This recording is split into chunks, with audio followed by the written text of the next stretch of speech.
Fourth video na tayo at pag-uusapan natin dito ang void.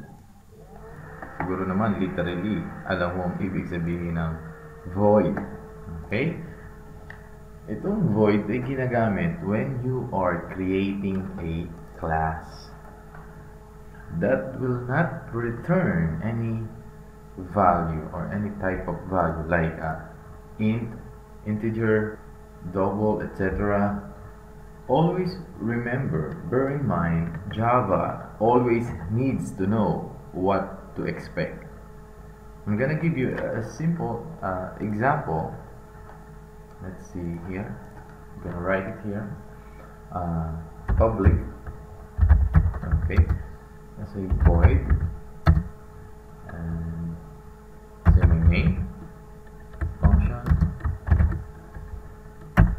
And I'm gonna type here say a is equal a plus b. Okay, that's it. That's my beautiful example.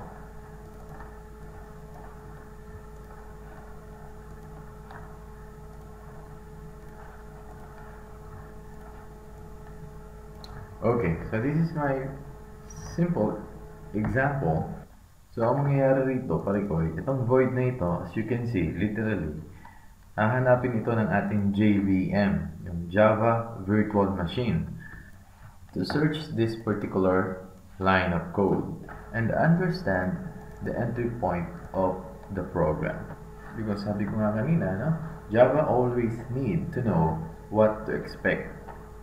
So by this time, Java will not expect anything from it.